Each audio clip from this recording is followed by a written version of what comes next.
Good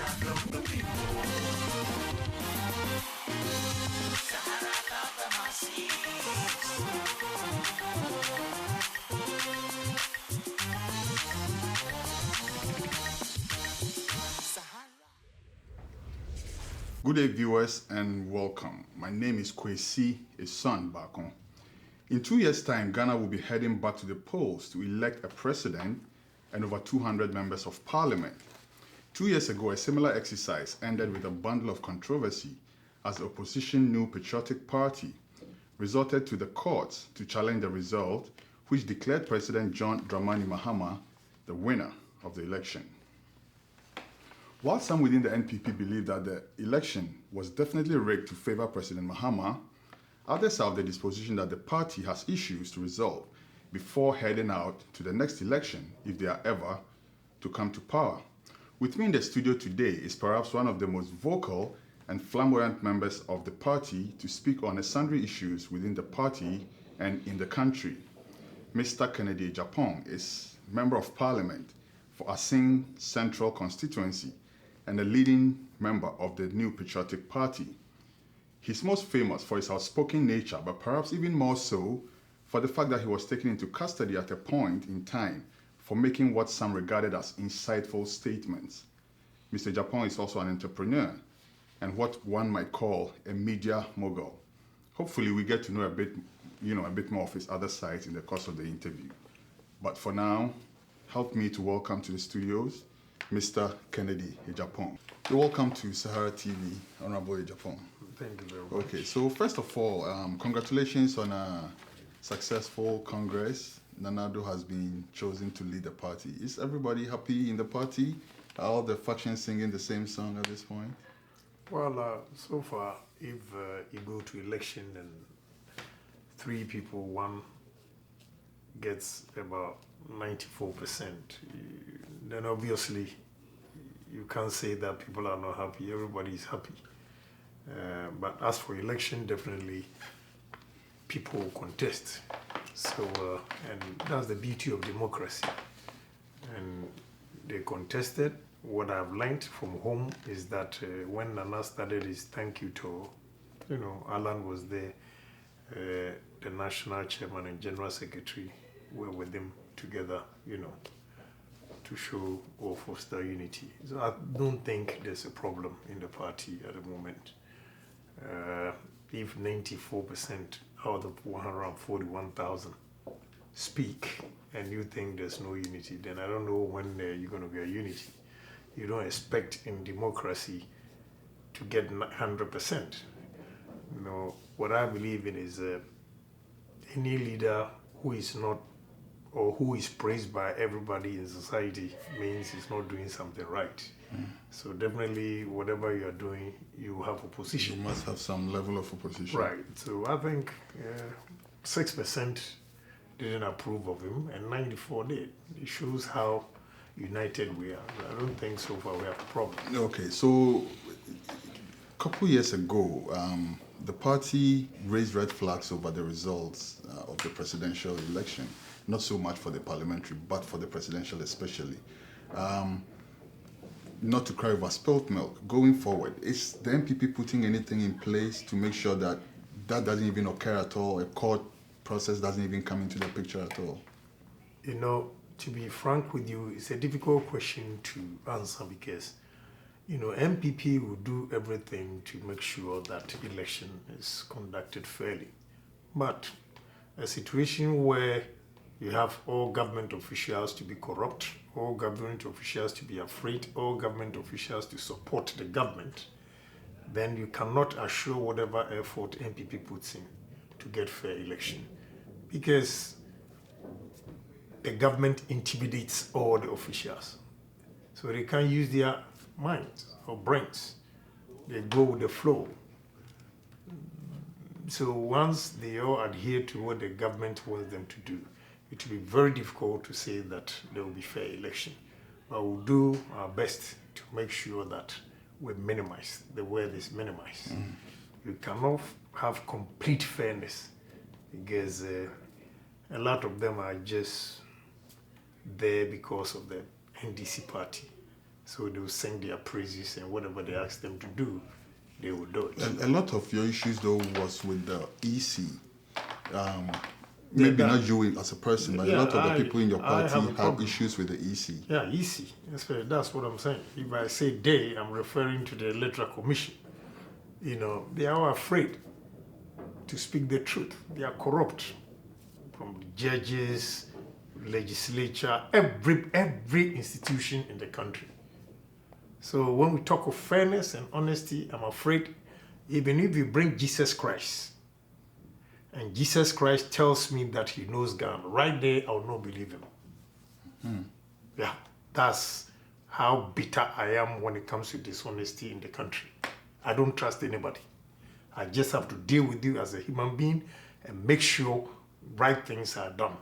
But for me to sit back and say that an individual is honest and therefore I'm handing over something for him to do it right, I'm afraid. That's a really grim picture, but what is the party doing though? Because you cannot sit down and be a victim twice. And I'm saying that, you see, a lot of people are watching. I cannot tell you the measures we are putting in place, but what I am saying is that I'm being emphatic that no matter whatever we try to stop them, so long as Electoral Commission still support NDC and they are not neutral, you can put in any effort to stop them. They will still rig the election for them.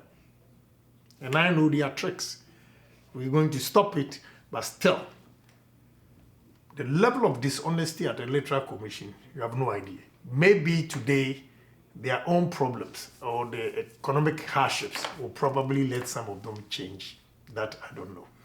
Dr. Farijan, for instance, is supposed to hand over to somebody before the next elections, is he? Yeah. Are you? I think, for instance, calling for an overhaul of the EC since you have an issue like that with them? You know, the problem we have with the Constitution when it comes to the Electoral Commission is allowing the president to appoint the commissioner. The commissioner. Do you think Mahama, with all due respect, will be a fool to go and appoint somebody who is neutral? No. He's definitely going to put his February day. And from the grapevine, I know he will put somebody who is between 40, 45. So you can imagine a 45-year-old man taking a position that he has to leave at age 70. Then God knows what is going to happen. I personally believe that with the way we've exposed Afarijan, he is a necessary evil that should have stayed there to conduct the next election for us to see. So long as you get him out and bring a new person, the new person who has been appointed by the president will definitely work extra mile to make sure he retains power.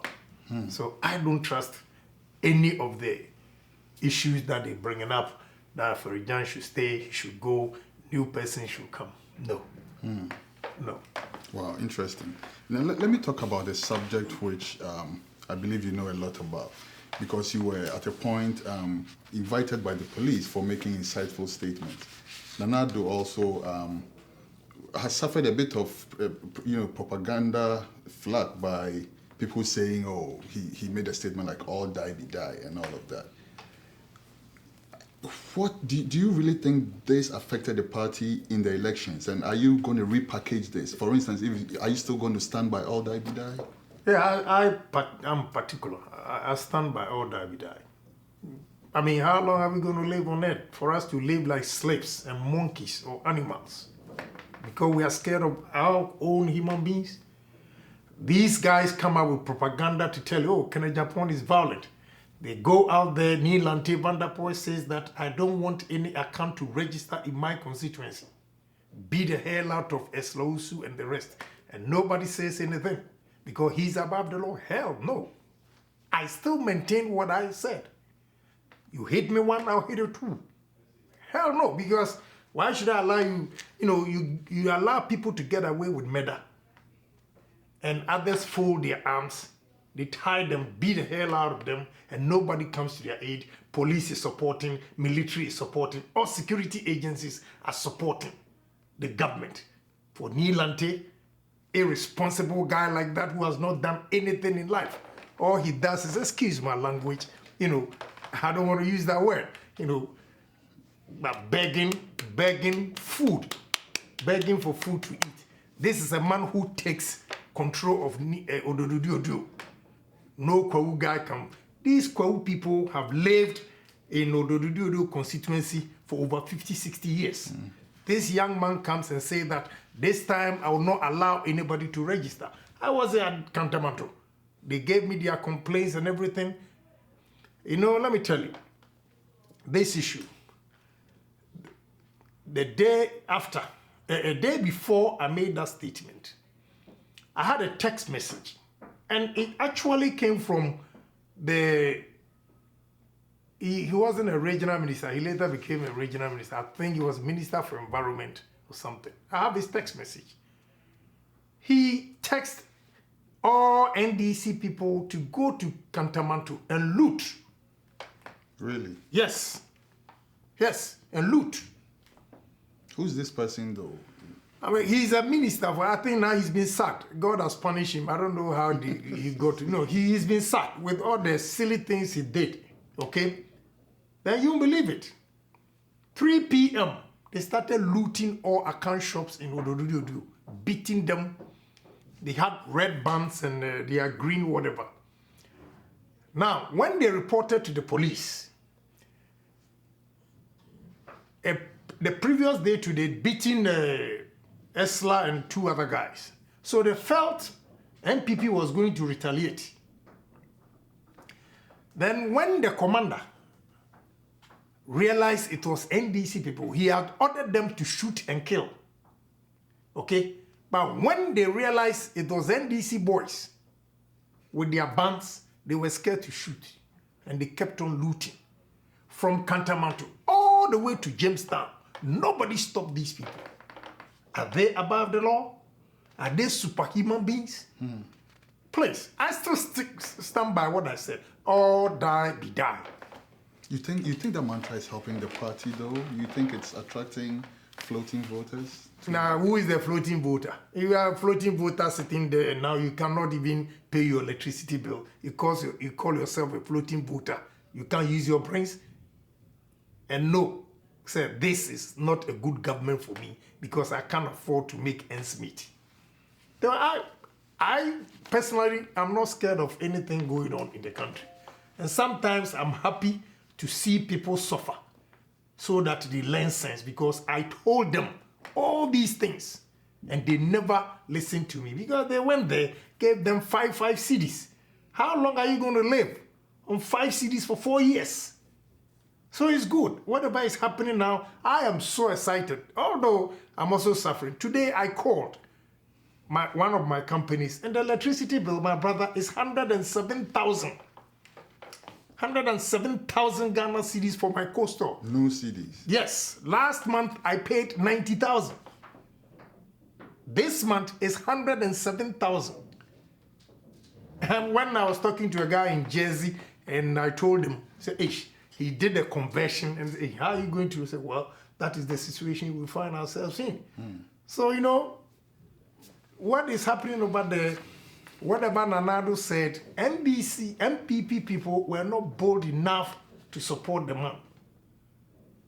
Okay? If they had supported whatever he said, I don't think NDC What do you think would have happened, though, if you had carried that threat through, that all die be die?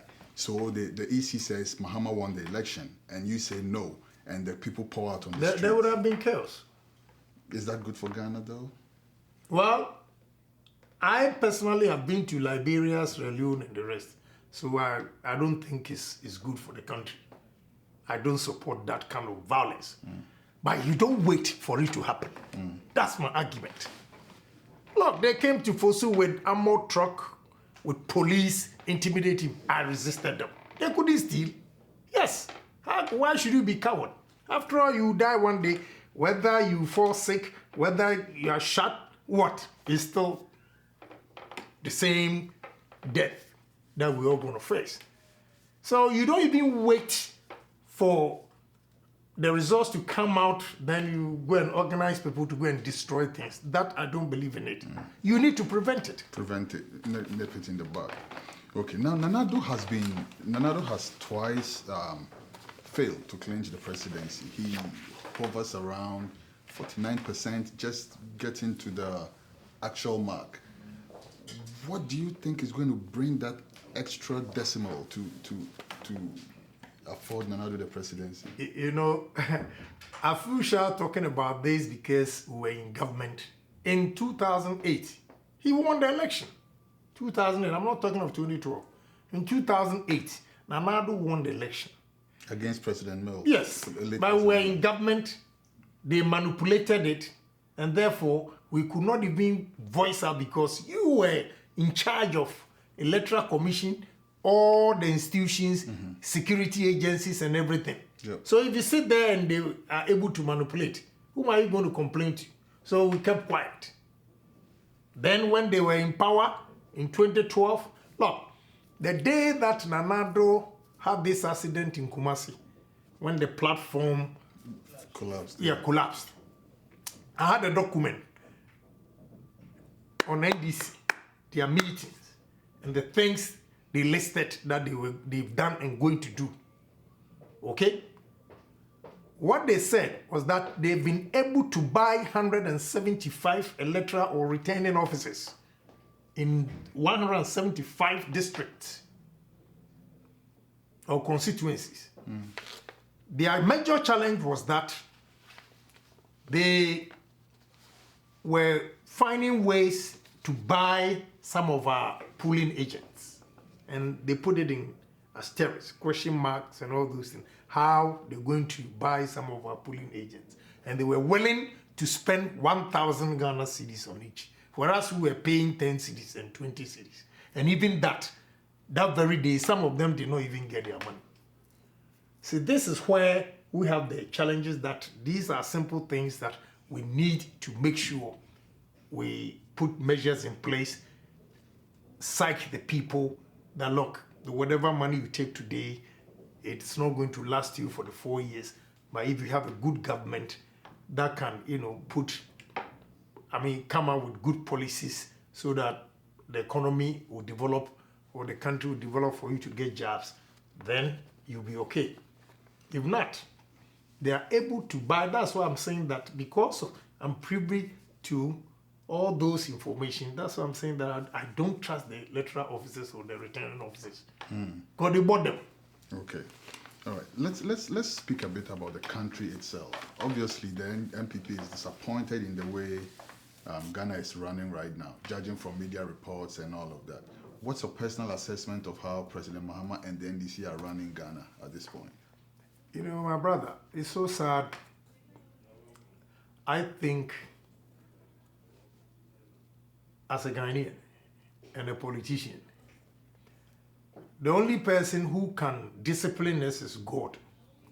Probably he has to line up all the politicians in the country, give President Mahama 24 lashes, give the ministers 18 lashes, and give all the parliamentarians, including myself, 12 lashes.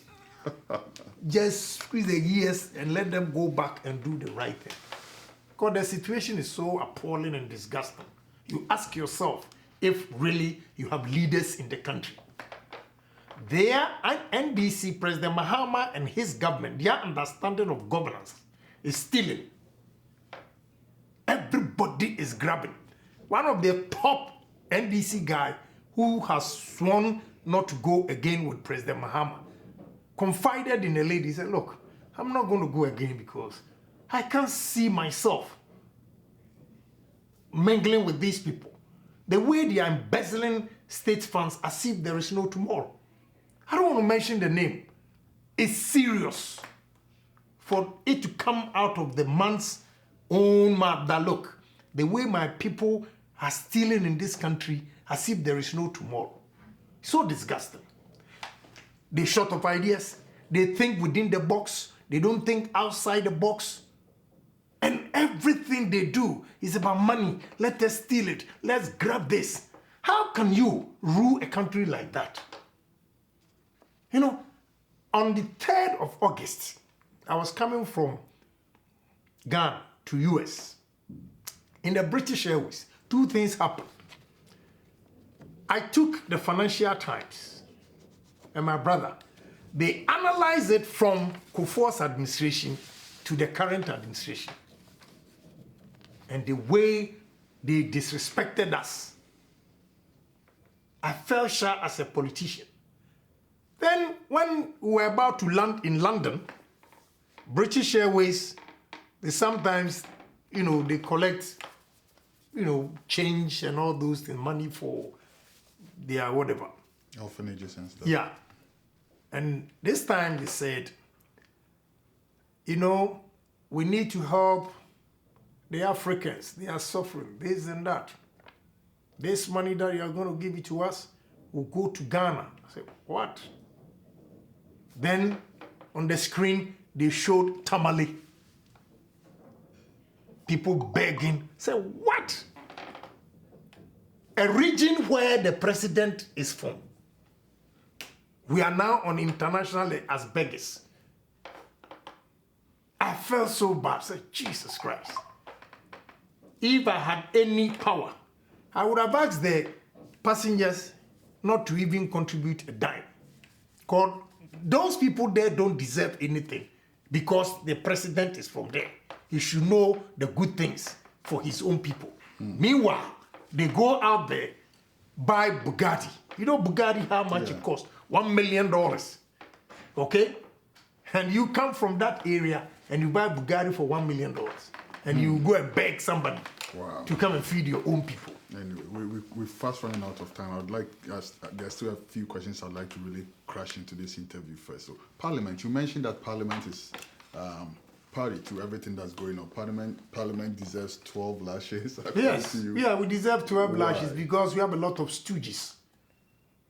They go out there, sit there, because whatever bill or loan coming to Parliament is from their government. They will sit there and say, yeah, without even considering whether the loan or the bill is good for the country or not. Let's zero in on the recent refurbishment, where so much money was given to a Chinese contractor, faceless Chinese contractor as far as I'm concerned.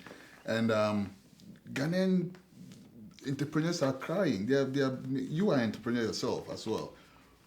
What's going on? Parliament doesn't have faith in the Ghanaian entrepreneur, in the Ghanaian craftsman? I'll be blunt. Sometimes. You see, the Ghanaian entrepreneurs, they are talking. They are also empty. When you give them the job, they don't deliver. You have to chase them up and down and all those things. Okay? So they should also put their ass together, do the right thing. They would have also done the same thing. They would have brought inferior, furniture there. So it's a disease in the country. Now, when you go to China, my brother, they have quality things and they have inferior things. So if you want the quality things, you will get it. If you want inferior things, you will get it too. I think whoever had a contract wanted to make more money out of it. That is why he brought all those things. And I don't blame him because he underestimates the exposure of the parliamentarians. When you look at the suits they wear, a lot of them, they eat TZ, wache, plantain, right there in the glare eyes of, visitors. In Parliament? Yes. They TZ in Parliament? Of course. When you say this guy, he thinks he has money, he's too low. But you need respect for yourself. Because there's no way, if I'm in the meeting, a Chinese guy will look at me and go and bring any inferior goods for me to accept. It won't happen. So it serves us right. The way we carry ourselves, that is why they are able to bring all those inferior things into the chamber. Okay. Now, finally, 2016, what's NPP going to sell the populace in Ghana? The NPP sold us free SHS. It is still free education. The NDC is trying to what are they trying? that. What are they trying? They've come to some of us for us to go and get loan for them to build these schools. And let me tell you, these people are so corrupt, I don't know. The schools, their estimate, the actual estimate for each of the schools is 1.4 million, but they are charging $4 million. $4 million. Well, who is going to give you that money? They don't have anything. They can't do it. Okay? Again, it's very simple for me to tell you. I came to tell you that I'll give you free education. He said you don't need it. Why is he now telling you that I'm going to give you free education? So can you compare yourself to the one who dreamt of giving you free education than somebody who said it was not possible for him to reverse and say that he's going to give you free education? So we have a lot of things to say, especially about the economy. What is going on? If I tell you how much I lost, from 22nd December 2013, the government paid $11,150,000 to me. They changed it at 2 cedis from Bank of Ghana. When I hit my account in a great bank, the rate was 2 cedis, 35 pesos. When I decided to transfer some of the money I owed to the Chinese company in China, I had to change it at 2 cedis, 38 pesos. So from Bank of Ghana to my account, I lost $1.6 million from the $11,150,000 and 2 cedis. Do you know how much? For the part about 4 months ago, the dollar was 3.85. Can you imagine how much I would have if I had not invested the rest of the money? Now, the capital that I have lost, am I going to get it back? For you to tell me that they are what? Every day saying, Ebeyi, Ebeyi. What has happened to the money that I've lost? Anyways, okay. Now, a personal question though before we wrap up. You're an entrepreneur. You're also known for having employed a lot of people in Ghana and also having helped people to, progress in life. What's your message to the average Ghanaian? Because it seems as if Ghanaians do not dream big enough. You made your first $1 million when you were in your 20s, I hear. What's the key? Yeah, why I try to stretch my hands to help others is that coming from that village and struggling to get to where I am, I felt if I've been given opportunity, probably I would have gone very far. That I don't know. I think maybe the hardships I went through also helped. Yeah.